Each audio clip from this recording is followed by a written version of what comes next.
Seja bem-vindo ao curso básico de Teologia Boanerges. Prazer, eu sou o pastor Ricardo Oliveira. Estamos aí no nosso 16º módulo, falando sobre a pneumatologia na nossa sexta aula. E hoje falaremos sobre a fé, e o dom do Espírito Santo. Muito obrigado a você que tem aí acompanhado, você que tem comentado, compartilhado. Que Deus lhe abençoe poderosamente, tá bom? Em nome de Jesus. Vamos lá. Além da fé natural, é comum também, existe a fé comum. E há também, aquela fé que é a fé do Espírito Santo. Aquela fé que é extraordinária, aquela fé que tem um sentido de mover as coisas que parecem impossíveis. Em certo sentido, toda fé, ela é um dom de Deus. Mas, de fato, tem uma fé que é diferente, que é a fé do sobrenatural. E é a partir do nível, de intimidade, de relacionamento que você tem com Deus, que você vai desenvolvendo ela. E que você vai vivendo aí experiências poderosas, diante da presença de Deus, diante da presença do Pai. Tá? Temos aí, a Bíblia vai falar de algumas questões sobre fé. Ela, em Mateus 14:31 fala sobre a fé pequena.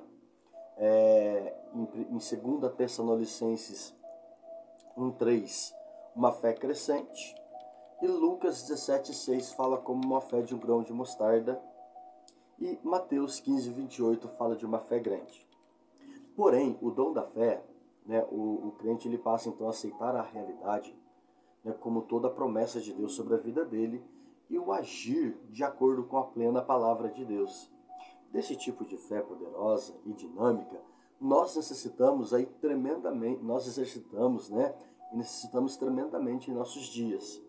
A fé que vai dominar o poder do inimigo, a fé que vai nos libertar das afrontas de Satanás e dos seus demônios, que vai dar o triunfo da vitória, da conquista. Sim, uma porção desta fé, de Deus, essa fé divina de fato, ela é um dom que é derramado do Espírito Santo sobre nós, para que possamos, a partir daí, desenvolver aquilo que é preciso e necessário. E ainda, que tivesse toda a fé, tal maneira que transportasse os montes, lá em 1 Coríntios 13:2. O dom da fé, tem como um propósito de desenvolver o nosso relacionamento com Deus. E não vamos, então, não confundamos, tá? Pois com fé comum, que se manifesta para a salvação. Porque a fé para a salvação, ela é só o fato de você confessar Jesus como o único Senhor e Salvador da sua vida. Romanos 10:17. Tá tendo a partir daí, um mover sobrenatural na sua história. Partindo da fé, que é um hábito assim extraordinário. Quantas experiências eu vivi no que diz respeito à fé, quantas experiências, Deus me deu, no desenvolver da fé, no desenvolver desse relacionamento. Porém, assim, é importante que você tenha o contato com a Escritura ou com as Escrituras, para que a sua fé sobrenatural ela seja aí totalmente ativada em Cristo Jesus.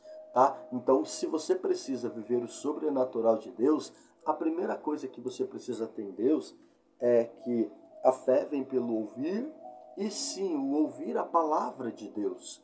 Se você não tem contato com a palavra de Deus, se você não tem vida com a palavra de Deus, não há uma possibilidade de ter uma fé extraordinária. E tem pessoas que acham que só ir, a uma reunião de uma igreja aos finais de semana já é o suficiente para que essa pessoa aí possa desenvolver algo extraordinário. Porém não, tá? Participar de uma reunião na igreja, participar aí de um culto, ou da missa, tanto faz, mas participar desse culto, ele é importante, para o fortalecimento e para, a ativação da nossa fé. Porém, o que você precisa compreender e entender é que todo o desenvolvimento da nossa fé está relacionada, em questão à palavra de Deus e ao que Deus nos oferece no dia a dia, mas quando temos o contato com a palavra de Deus. Então, se você precisa ser envolvido pelo Espírito Santo, envolvido pela presença de Deus, de forma tal que você possa desenvolver o teu chamado, desenvolver aquilo que Deus colocou na sua vida, tenha vínculo com a palavra. Tendo então agora o próximo dom a ser falado, será o dom de curar. Esse dom de curar é um poder aí, tá? Para curar, e ele é muito desejado em virtude de ser um sinal de eloquência, ostensivo e sim, na afirmação da mensagem pregada, né, do Evangelho, como também em razão da verdadeira simpatia cristã para com os sofredores e do desejo aí de proporcionar-lhes um alívio, uma cura e etc. Tá? À semelhança de todos os outros, este dom ele está na dependência totalmente de Deus, tá? Ele precisa que Deus opere através dele, porque é Deus quem promove isso. Marcos 8, 23 ao 25, e tomando o cego pela mão, levou-o para fora da aldeia, cuspindo-lhe nos olhos e impondo-lhes as muitos, perguntou-lhe se via alguma coisa. E levantando ele os olhos, disse: Vejo os homens, pois os vejo como árvores que andam. Depois tomou a pôr-lhe a mão nos olhos, e ele, olhando firmemente, ficou estabelecido e via ao longe distintamente a todos. Tendo aí, né, esse dom de cura, de milagre, esse dom que é extraordinário, baseado no dom da fé, né, porque você coloca assim que para você orar por alguém em questão da cura, né, ou em questão de qualquer outro problema, você precisa então estar relacionado com o dom da fé. E temos pelo menos aí, tá, 3 tipos de fé, que é a fé natural, a fé comum, que opera para a salvação, a fé como dom, né, que é propriamente um objetivo deste estudo, tá? Falar da fé como um dom, tá? A fé natural, ela é uma obra, tá?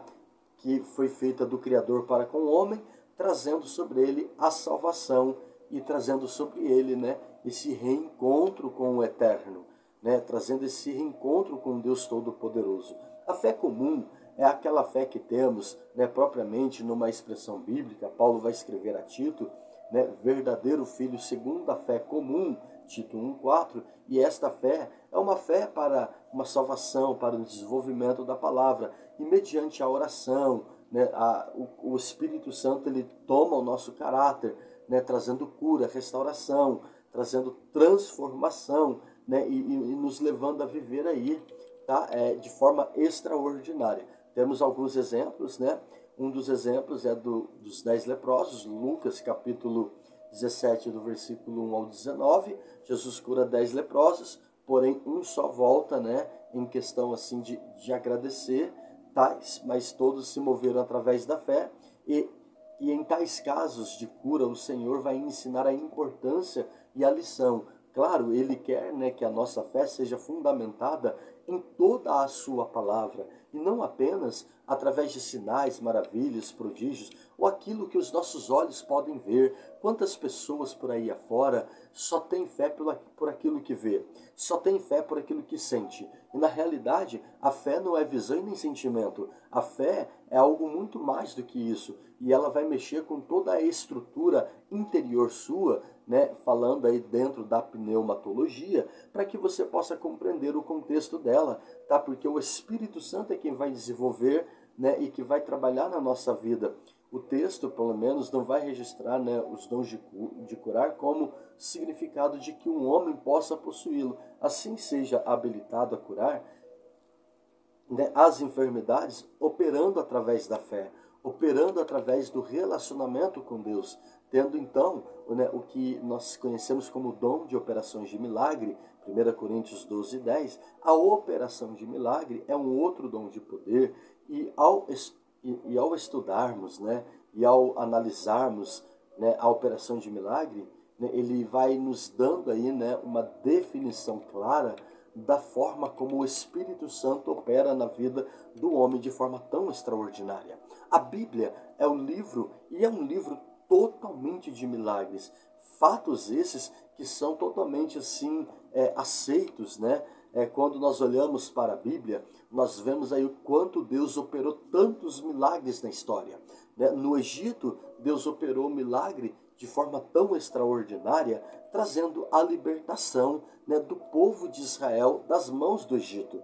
Temos também, nesse mesmo processo, a separação do Mar Vermelho, né, que é extraordinário. Deus abriu o Mar Vermelho para que toda aquela nação pudesse passar. Após isso, temos o que é chamado de um maná, e a água no deserto, o que é uma providência de Deus, né, em toda aquela situação pela qual havia uma certeza da improdutividade humana no deserto. Mas uma coisa interessante, né, que toda a improdutividade do homem no deserto é um terreno propício para a manifestação da glória de Deus. E Deus pode entrar no cenário daquela história e mudar através do Espírito Santo. Foi o que Deus fez ali. Deus trouxe, né, libertação, Deus trouxe ali, né, a abertura do mar, Deus trouxe maná, Deus trouxe codornizes, Deus trouxe água. Quando o calor era demais, Deus colocava uma nuvem por cima.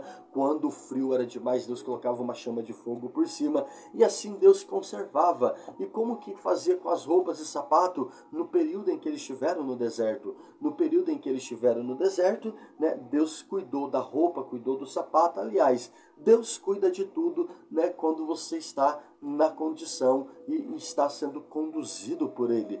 Então, definindo, né, e cooperando. Temos então, né, algo extraordinário. O que falar da paralisação do sol por intermédio de Josué, lá no livro de Josué, capítulo 10, 12, né, que é extraordinário, né, quando ele ora e o sol para. O que falar, né, de Eliseu, que fez o machado flutuar, machado esse de ferro, né, que a possibilidade do ferro flutuar sobre as águas é zero, mas o Senhor, de forma tão extraordinária, levantou aquele machado, né, e o que falar aí, né, sobre Ezequias, né, quando Deus manda Isaías lá falar para ele arrumar casa porque ele vai morrer, e de repente ele ora e Deus volta 15 graus a sua sombra e dá a ele uma segunda oportunidade. Então a Bíblia está repleta de milagres. O que falar de Jesus que acalmou a tempestade, multiplicou pães, ressuscitou mortos, deu vista aos cegos,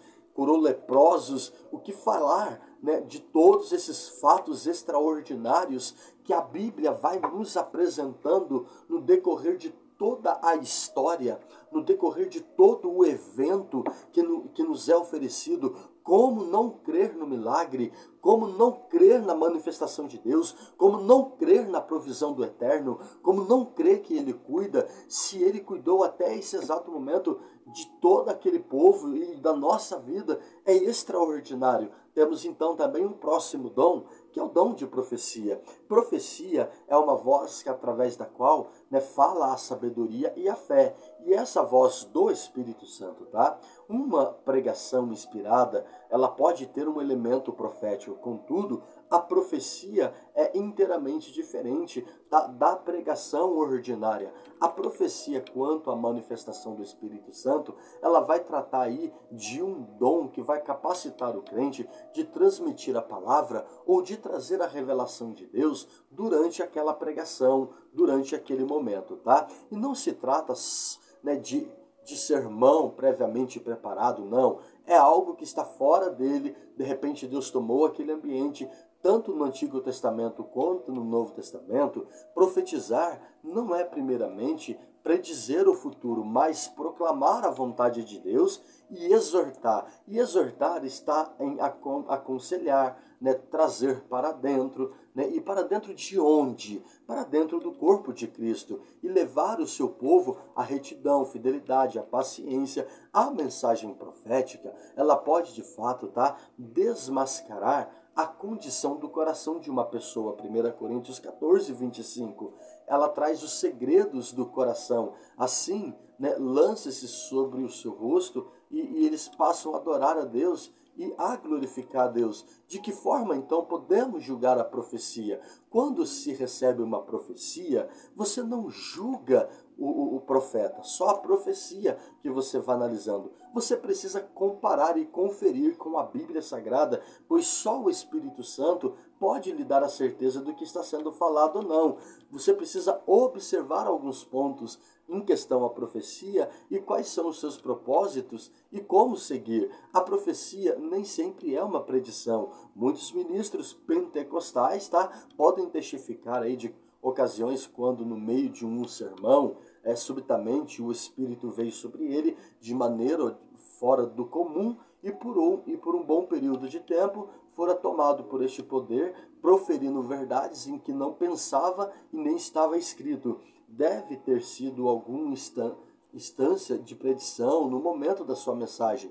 Não tem também como finalidade estabelecer norma. É interessante observarmos que não há coisa alguma no Novo Testamento que indique ser função do profeta na igreja e de servir como guias, né, como o profeta dirigiu Israel lá na Antiga Aliança, no Antigo Testamento, por um regime aí de consultar ao Senhor.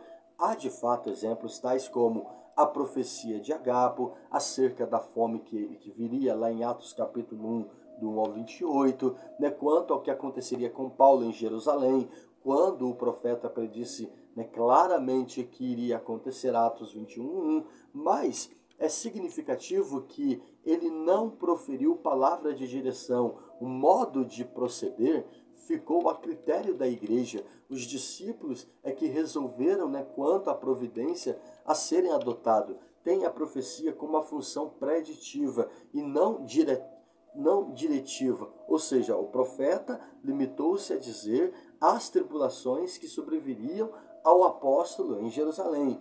Quanto ao conselho para Paulo, não subisse a Jerusalém. Lucas vai deixar bem claro, né, que precediam dele e dos demais amigos de Paulo, não duvidando, né, que o próprio Ágapo, na qualidade de amigo de Paulo, concordasse em aconselhá-lo, né, e evitando ele de ir para Jerusalém.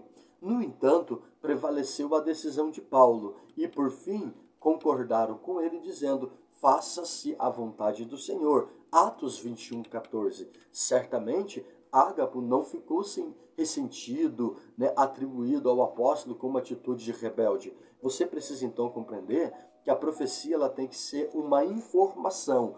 A direção sua não é a profecia. A direção sua é a palavra de Deus. A direção sua é o que a Escritura está lhe conduzindo. A profecia só é uma orientação sobre o que pode ou o que vai acontecer.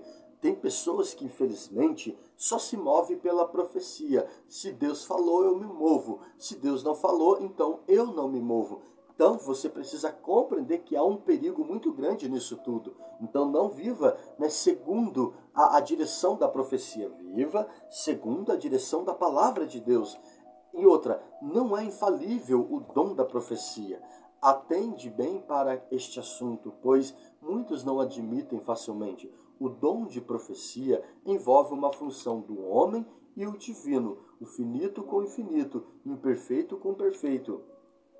Há em algumas pessoas a concepção falha de que na manifestação do dom de profecia ela é somente de Deus, ela é somente Deus quem fala. Em alguns casos isso pode ser verdade, mas cabe aqui uma explicação, tá? Se o dom de profecia fosse inteiramente uma operação de Deus sem a participação alguma do homem, não seria necessária então qualquer instrução quanto ao exercício do mesmo.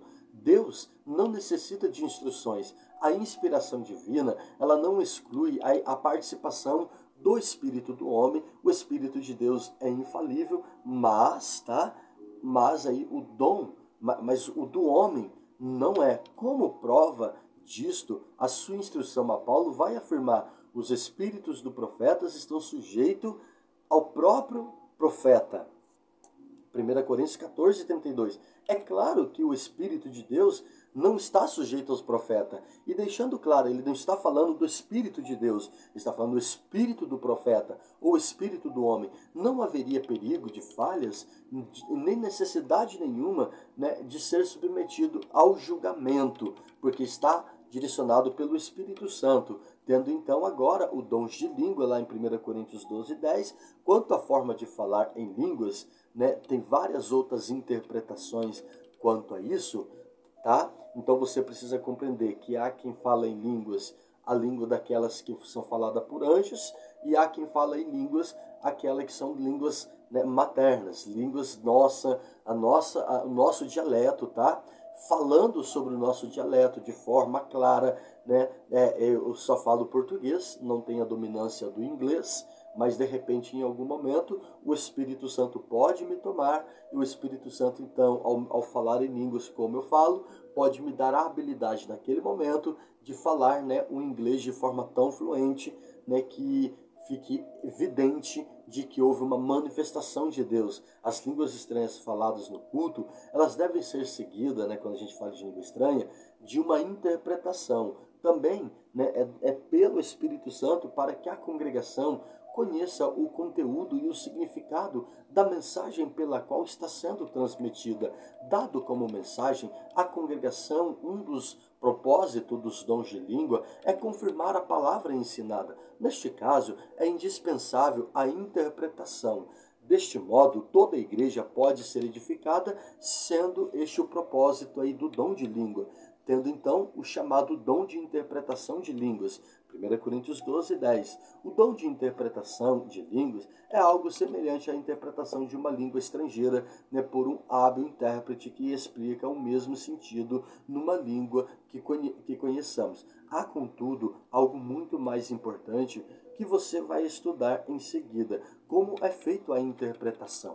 Bom, como é feita a interpretação? Não obstante a semelhança acima mencionada, a interpretação de línguas estranhas é feita de forma sobrenatural. Esta diferença provém do fato de que as línguas estranhas é um dom de Deus e só pode ser interpretada mediante outros dons. Aí tá, é igualmente sobrenatural. Assim, deve ser enfatizado que isso não é feito como quem traduz palavras. O trabalho é realizado por intermédio aí do espírito humano, onde Deus toca o espírito humano e ele passa então a entender, né, o que o Espírito Santo está falando através daquela pessoa ao falar em línguas. A interpretação de línguas é dada não mediante a atenção prestada à palavra do que fala em línguas, e sim por meio da concentração em que o Espírito com o Senhor que vai dando a interpretação mediante, né, o alúdio do dom. A interpretação e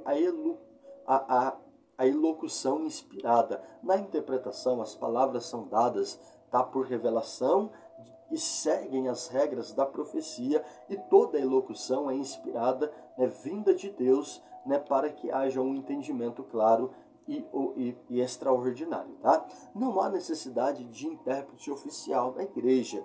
Bom, algumas vezes a manifestação do dom tá, pode sobrevir, né, como uma mensagem aos descrentes em uma língua que ele entenda, embora quem está falando não vai entender. Nesse sentido, as línguas podem ser um sinal, não para a igreja, mas para os descrentes. Em outras ocasiões, pode haver nas línguas também a mensagem de edificação, exortação para toda a igreja, tá? Em quais a oportunidade, entretanto, deve haver a interpretação da mensagem. Como viver no Espírito Santo? Porque no outro tempo erais trevas, mas agora sois filho do Senhor, sois luz, andai como filhos da luz, porque, né, o fruto do Espírito está em toda a bondade, justiça, verdade, aprovado, né, aprovado que é agradável ao Senhor, e não comuniqueis com as obras infrutuosas das trevas. Antes, né, condenai as obras, porque eles fazem o culto, até dizê-lo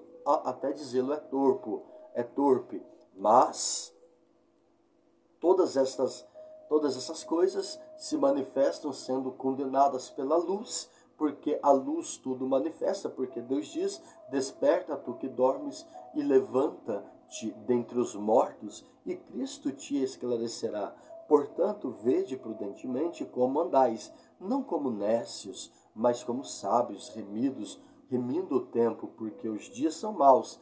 Pelo que não sejais insensatos, mas entendei qual seja a vontade do Senhor, e não embriagais com vinho, em que há contenda, mas enchei-vos do Espírito Santo, falando entre vós em salmos, hinos, cânticos espirituais, cantando e salmodiando ao Senhor no vosso coração, dando sempre graças por tudo que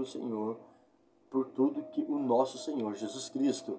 Mas, né, falando sobre os frutos, Mas o fruto do Espírito é caridade, gozo, paz, longanimidade, benignidade, bondade, fé, mansidão, temperança. Contra estas coisas não há lei. E os que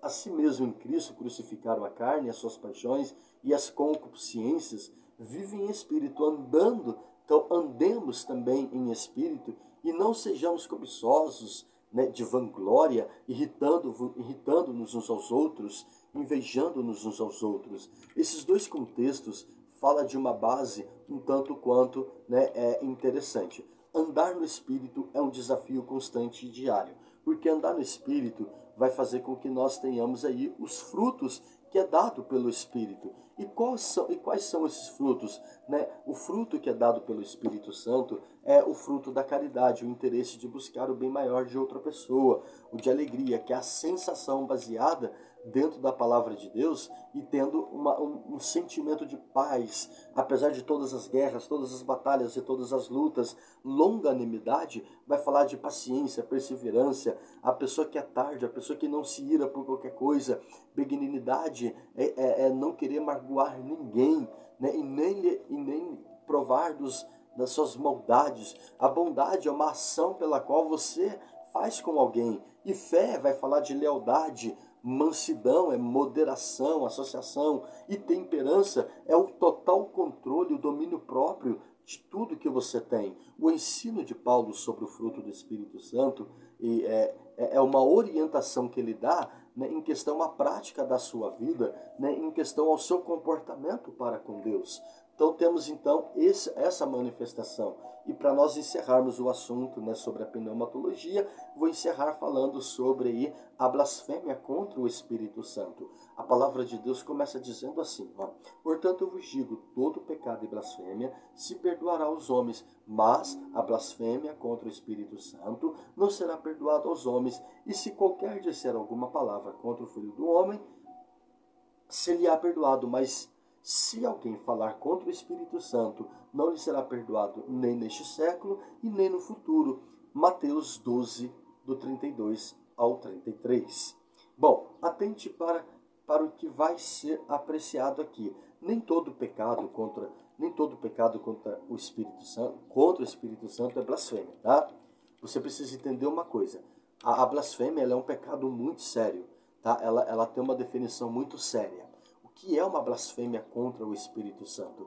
A blasfêmia contra o Espírito Santo, ela está ligada na ideia de que você atribui a obra que ele está fazendo, né, dizendo que foi Satanás, que foi o demônio e tudo mais. Então temos que ter um julgamento, mas um julgamento sábio, segundo a palavra de Deus.